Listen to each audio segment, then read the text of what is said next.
భగవద్గీతే భవద్వేషిణి. కృష్ణో రక్షతు no జగత్రయగురుః కృష్ణం నమస్యామ్యహం. కృష్ణేనామరశత్రవో వినిహతాః కృష్ణాయ తస్మై నమః. కృష్ణాదేవ సముత్థితం జగదిదం కృష్ణస్య దాసోస్మ్యహం. కృష్ణే తిష్టతి విశ్వమేతదఖిలం హే కృష్ణ సంరక్ష మాం. ప్రియ భగవద్బంధువులారా, మనిషి అనుకరణ వల్ల ఎన్నో విషయాలు నేర్చుకోగలిగినటువంటి ఒక జీవి. ఎవరైనా ఒకరు ఒక రకమైనటువంటి కార్యాన్ని చేస్తుంటే దాన్ని చూసి తను కూడా ఆ విధంగా చేయాలి అని ప్రయత్నం చేయగలిగేటటువంటి శక్తి మిగతా ప్రాణికోటి కంటే మనిషిలో చాలా ఎక్కువగా ఉంది.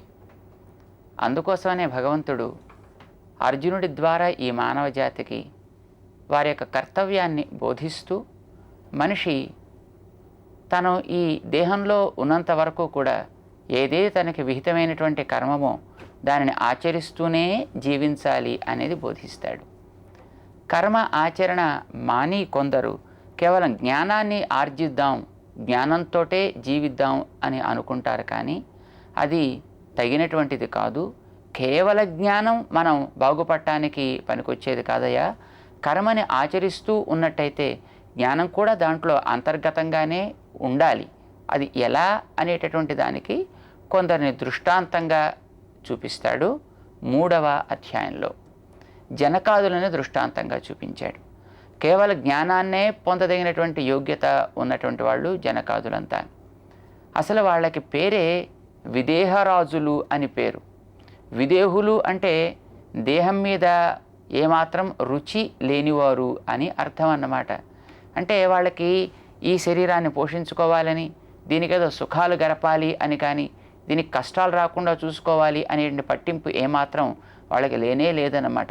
కేవలం ఆత్మతత్వ జ్ఞానంతో పరినిష్పన్నమైనటువంటి ఒక ప్రవృత్తి కలిగినటువంటి మహనీయులు వారంతా అయినప్పటికీ కూడా తమని చూసి మిగిలినటువంటి వారంతా పాడైపోకూడదు అనేటువంటి అభిప్రాయంతో కర్మనే ఆచరిస్తూ జ్ఞానాన్ని లోపల కలిగి ఉండి తమ జీవితాన్ని వారంతా గడిపేవారు అని దృష్టాంతంగా చూపిస్తాడు. ఎప్పుడైనా మనిషికి తాను ఆచరించేటువంటి ఏ పనికైనా ఫలం లభించాలి అని ఫలం మీద కనుక అతని కోరిక ఉన్నట్టయితే చేసే పనిలో అంత స్టాండర్డ్స్ మనకి కనిపించవన్నమాట. చేసే పనిలో ఒక సారం కనిపించదు. ఫలాశ కార్యాన్ని ఎప్పుడు పాడు చేస్తుంది.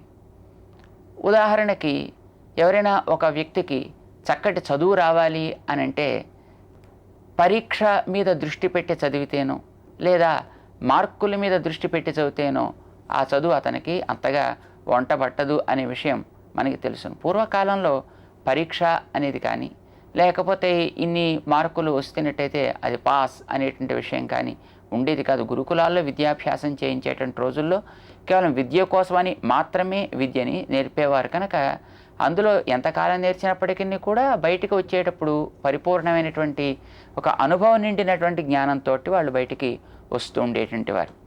క్రమంగా పోనీ ఏదో పరీక్ష పెడితేనేమి కాస్త బాగా చదువుతాడు కదా అని పరీక్ష పెట్టడం ప్రారంభించారు. అదో రకంగా మంచిదే అని అనుకున్నారు. అప్పుడు ఒకసారి పరీక్ష పెట్టి రెండోసారి మళ్ళీ పరీక్ష పెట్టేటప్పుడు కొత్త విద్యార్థికి మొదటిసారి వాడి పరీక్ష పెట్టినటువంటి ప్రశ్నలు అడగరు కదా, ఇంకో కొన్ని కొత్త ప్రశ్నలు వేస్తారు. ఆ తర్వాత మరికొన్ని కొత్త ప్రశ్నలు వేస్తారు. ఓహో, గతంలో ఈ ప్రశ్నలు వేశారు కనుక ఇకపైన ఈ ప్రశ్నలు కాక మిగతా ప్రశ్నలు వేయచ్చు కనుక మనం చదివి పరీక్షకి తయారయ్యేటప్పుడు ఈ పరీక్షకి ఇచ్చే సమాధానాలు కాక మిగతా పాఠాలే చదువుకుంటే సరిపోయి అని ఒక సిలబస్ని ఫ్రేమ్ చేసుకోవడం ప్రారంభించారు. అందులో కొన్ని పనికొచ్చేవి, కొన్ని పనికిరానివి అని అనిపించాయి. ఆ ఏర్పాటు చేసుకున్నటువంటి ఆ సిలబస్ వరకు మాత్రమే చదవడం ప్రారంభించారు. అంటే ఒక గ్రంథాన్ని తాము ఒక చదివేటువంటి విషయంగా తీసుకున్నప్పుడు అందులో తనకి ఎంతవరకు పరీక్షకి తగునో అవసరమో అంతవరకే చదువు తప్ప అందులో ఉండే విషయాన్ని గ్రహించేటటువంటి దృక్పథంతో చదువు అనేటటువంటిది క్రమంగా తొలగిపోయింది. దాని తర్వాత పాస్ కావాలి. పాస్ కావాలంటే మంచి మార్కులు రావాలి. మార్కులు రావాలంటే ఏం చేస్తే మార్కులు వస్తాయి? పరీక్ష రాయని అవసరం లేకుండానే మార్కులు వచ్చే విధానం ఉందా, అయితే పరీక్ష రాసినా సులభంగా మార్కులు వచ్చే విధానం ఉందా అనేటటువంటిది చూడటం ఆరంభమైంది. పర్యవసానం ఏమిటి? అటు ఫలితం మీద దృష్టి పెట్టుకోవడం చేత ఇటు చదువులోనూ ఒక సారం తగ్గి, చదువు బోధించేటువంటి వ్యక్తిలోనూ సారం తగ్గి, చివరికి విద్య అనేది క్రమక్రమంగా క్షీణదశకి చేరడం ప్రారంభిస్తుందన్నమాట. ఫలితం మీద కోరిక ఎప్పుడు కూడా వస్తువుని పాడు చేస్తుంది, విషయాన్ని పాడు చేస్తుంది.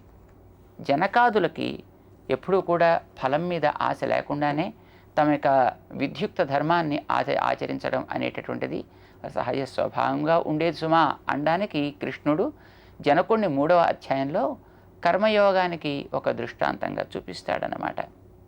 ఎప్పుడైనా పని మీద మనం దృష్టి పెట్టకుండా ఫలితం మీద దృష్టి పెట్టినప్పుడు, అయ్యో ఇంకా ఎంతసేపు చేయాలి, ఇంతే చెయ్యాలా, ఇంత చెయ్యాలా, ఇంత చేసినా ఇంతేనండి ఇలాగా. లేకపోతే ఏదైనా కాస్త దైవికమైనటువంటి కార్యక్రమాలు కనుక అయినట్టయితే, అయ్యో ఇంత చేసామండి ఇంకా ఫలితం చిక్కలేదండి, పోనీ ఇంకోటి ఏమైనా చేద్దామండి అంటూ పని మీద కాక ఫలితం మీద దృష్టి పనిని పాడు చేయడం, పని మీద తనకు ఉండే భావనని పాడు చేయడం చేస్తూ ఉంటుందన్నమాట.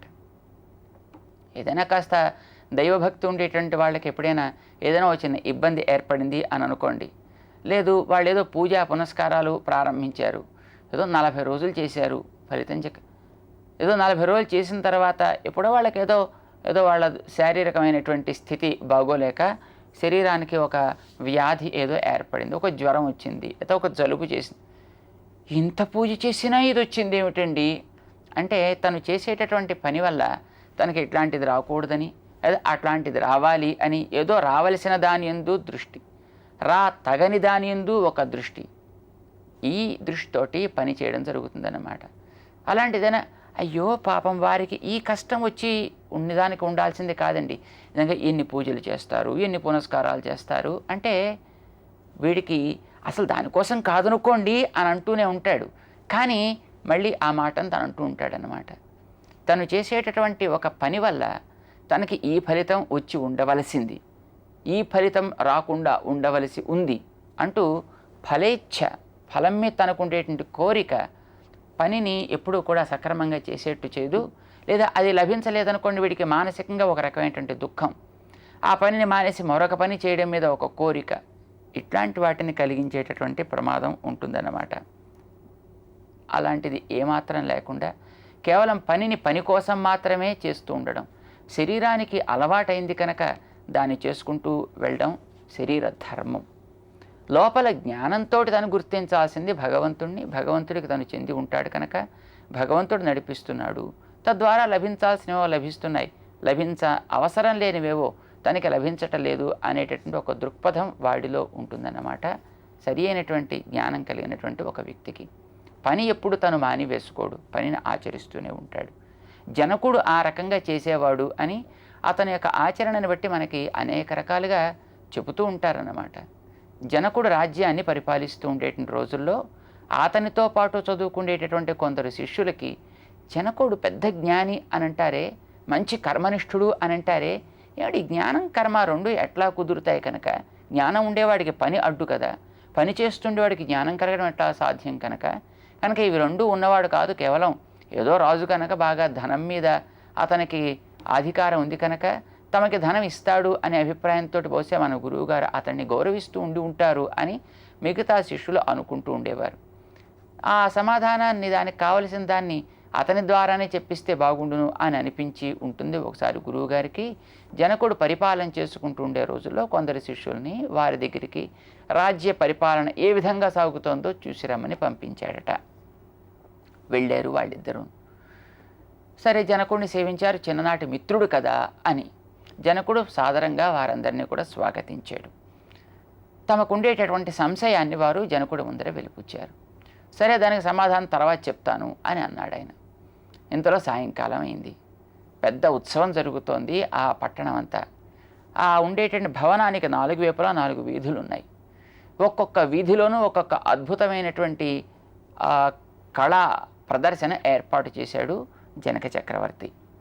ఈ వచ్చినటువంటి ఇద్దరు మిత్రులకి కూడా శిరస్సు మీద ఒక బిందె పెట్టి నిండా నీరు పోసి ఏమాత్రం కాస్త ఇటు అటు తొణికినప్పటికీ కూడా ఆ నీరు క్రింద పడేటంతగా నీరు పోసి వారిద్దరిని కూడా ఆ నీటి బిందెల్ని తీసుకొని ఒకసారి ఆ కోటకలాగా ప్రదక్షిణ చేసి రావాలి అని అతను ప్రార్థన చేశాడు. అయితే ఒక నియమం ఏర్పాటు చేశాడు. అలా బయలుదేరేటప్పుడు వాళ్ళకి ఇద్దరికీ కూడా రెండు పక్కలను 2 విచ్చుకత్తులు పట్టుకుని ఇద్దరు సైనికులు కూడా నడుస్తుంటారు. ఏమాత్రమైనా పైన కుండలో ఉండే నీరు కనుక కాస్త తొణకి కింద పడిందా వెంటనే ఆ కత్తి కంఠం మీద ఉంటుంది అనేది మాత్రం జ్ఞాపకం పెట్టుకోవాలన్నమాట. నడక బయలుదేరారు ఇద్దరు కూడా.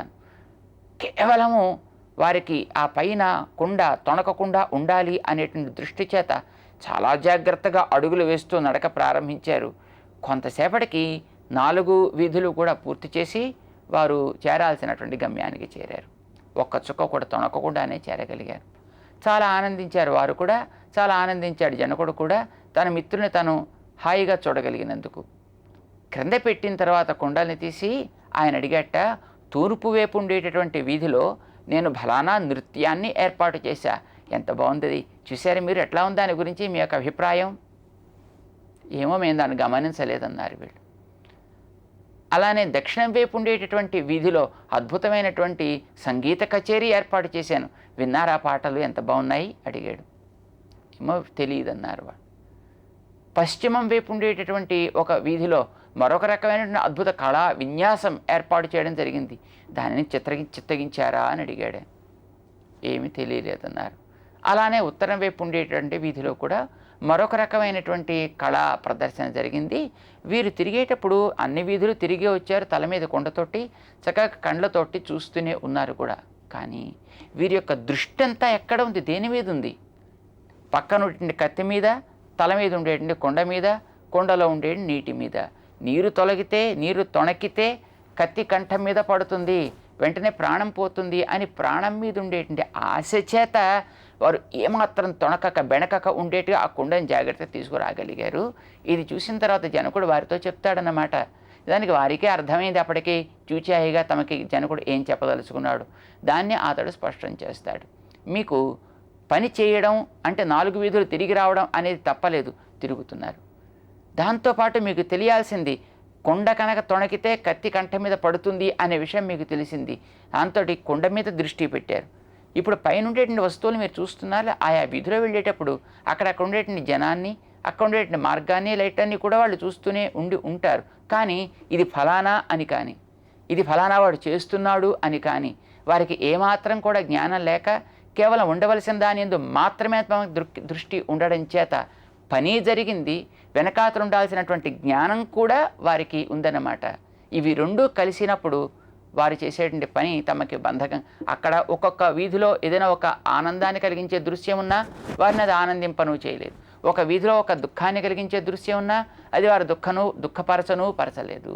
అయ్యా ఇట్లాగే నేను కూడా రాజ్యాన్ని చేస్తున్నాను అని జనకుడు చెబుతాట. తను పరిపాలన చేసే సమయంలో ఎవరైనా ఒకరు మంచి చేస్తే వారికి ప్రోత్సాహాన్ని కలిగిస్తూ, చెడు చేస్తే వారిని జాగ్రత్తగా శిక్షిస్తూ ఉన్నప్పటికీ కూడా వాటి వల్ల ఏర్పడే సుఖ దుఃఖాలు తమకి ఏమాత్రం లేక, ఒకరు ఎవరైనా వచ్చి తన కానుకలు అర్పించినా, ఒకరు తన నుంచి ఏదైనా తీసుకువెళ్ళినా దానివల్ల తనకి సుఖ దుఃఖాలు ఏమీ లేక, దానివల్ల తన దేహానికి కలిగేటటువంటి లాభ నష్టాన్ని తను ఏమాత్రం పట్టించుకోకుండా తానుండే నిష్టలో తానుంటూ దేహంతో చేయవలసినటువంటి కర్తవ్యాన్ని మాత్రం తను పరిపాలిస్తున్నాను అని జనకుడు చెబుతాడని మనకి జనకుని యొక్క చరిత్రలో చెబుతారు మన పెద్దవారు. అందుకోసం జనకుడిని ఒక దృష్టాంతంగా చూపించి, ఇదిగో ఈ రకమైనటువంటి అనుష్ఠానం అర్జున నీకు కూడా కలిగినట్టయితే కర్మయోగము నీవు ఆచరించినట్టు అవుతుంది. కర్మయోగాన్ని సక్రమంగా నువ్వు చేయగలుగుతున్నావు అంటే వెనకాతల జ్ఞానం కూడా చేరి ఉందని అర్థం. కానీ కేవలం శుద్ధ జ్ఞానాన్ని అవలంబించి ఆచరించి జీవి తరించాల్సిన అవసరం లేదయ్యా.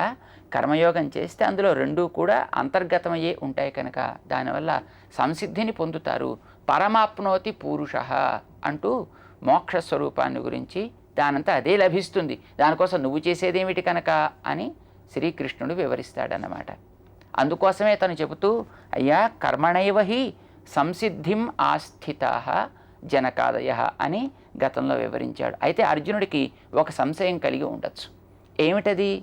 ఏమో జనకుడు కూడా ఒక సామాన్యమైనటువంటి మనిషే కదా, పైన ఆచరణ ఎంతైనా బాగుండుండొచ్చు, కానీ వెనకాతల జ్ఞానం ఏముంటుందో ఉండదో మనం ఏం చెప్పగలం కనుక పైనుండే ఆచరణను బట్టి లోపలుండే జ్ఞానాన్ని మనం ఊహించగలమా? పైకి పడి నమస్కారాలు పెడుతూ ఉండొచ్చు, లోపల వెనక్కి తిరగగానే ఏదో ఆక్షేపించాలని, వాడిలో ఉండే లోపాలు చూపాలి అని అనిపించవచ్చు. అంత మాత్రం చేత వాడి జ్ఞానం ఉంది అనలేం కదా.